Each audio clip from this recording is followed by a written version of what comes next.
পিরোজপুর থেকে ছেড়ে আসা ঢাকাগামী ইমাদ পরিবহনের একটি বাস আজ সকালে ঘন কুয়াশা ও অতিরিক্ত গতির কারণে পিরোজপুর ঢাকা সড়কের কবিরাজবাড়ি নামক স্থানে বিপরীত দিক থেকে আসা অটো ভ্যানের সাথে মুখোমুখি সংঘর্ষ ঘটে।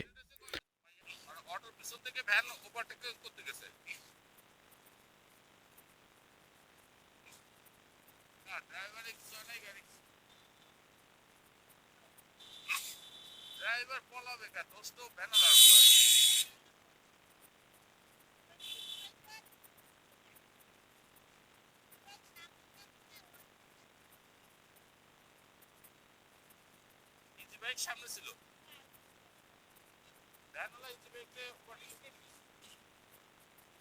দুর্ঘটনা কবলিত বাসটির সামনের অংশ ক্ষতিগ্রস্ত হয় এবং রাস্তার পাশের খাদে পড়ে যায়।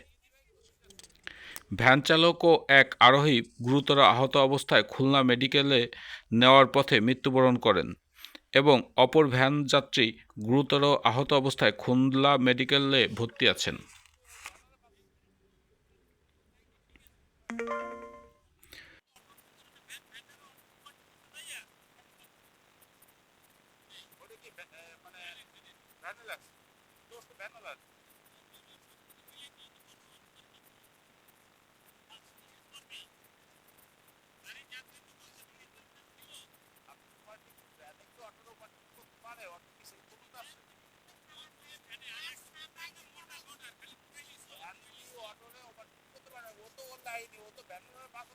এলাকাবাসীর তরফ থেকে জানা যায়, নিহত দুইজন পিতা পুত্র। তারা মেহগনি ফল সংগ্রহ করতে যাচ্ছিল নাজিরপুরের দিকে। এমত অবস্থায় নাজিরপুর উপজেলার কবিরাজবাড়ি নামক স্থানে সামনে থেকে ইজি বাইকে মোটরচালিত ভ্যানটি অতিক্রম করতে যাওয়ার সময় পিরোজপুর থেকে ছেড়ে আসা ইমাদ পরিবহনের দ্রুতগামী গাড়িটি ঘন কুয়াশার মধ্যে বেপরোয়া গতিতে আসার কারণে অনেকটা নিয়ন্ত্রণ হারিয়ে ভ্যানের সাথে সরাসরি সংঘর্ষ হয়।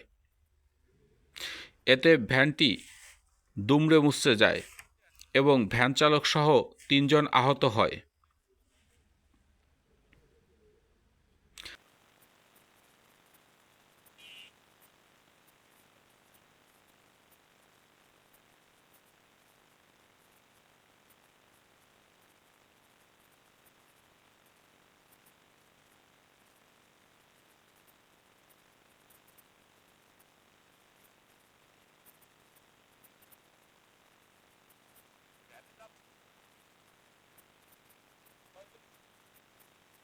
আহতদের পরে স্থানীয়রা উদ্ধার করে উন্নত চিকিৎসার জন্য খুলনা মেডিকেলের উদ্দেশ্যে পাঠিয়ে দেন।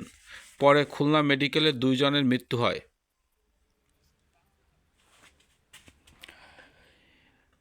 ইতিমধ্যেই আমরা লক্ষ্য করছি, ঘন কুয়াশার কারণে পিরোজপুর ঢাকা সড়কের বিভিন্ন স্থানে ঘন ঘন অ্যাক্সিডেন্ট হচ্ছে। এই দুর্ঘটনার প্রকৃত কারণ ঘন কুয়াশা এবং বাস চালকদের বেপরোয়া গতি। ঘন ঘন অ্যাক্সিডেন্ট হওয়া সত্ত্বেও বাস চালকরা এখন পর্যন্ত তারা নিয়ন্ত্রিত গতিতে বাস না চালানোর কারণে প্রতিনিয়ত এ ধরনের অ্যাক্সিডেন্ট দেখা হচ্ছে। অন্যদিকে রাস্তার বেশ আঁকাবাঁকা মোড় এবং সিঙ্গেল রাস্তা হওয়ার কারণে প্রচুর যানবাহন এই রাস্তায় চলার কারণে এখানেও দুর্ঘটনা হয়।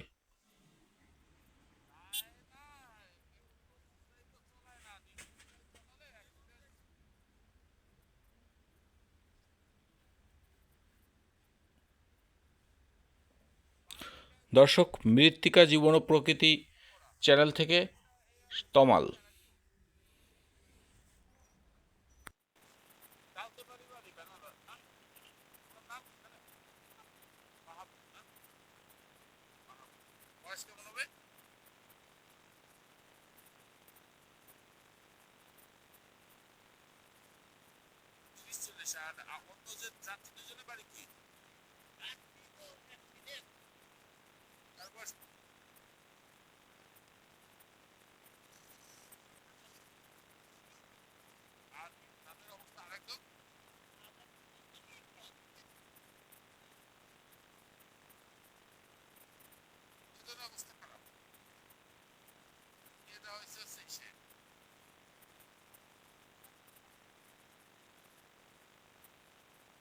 কয়টার দিকে অ্যাক্সিডেন্ট হয়েছে?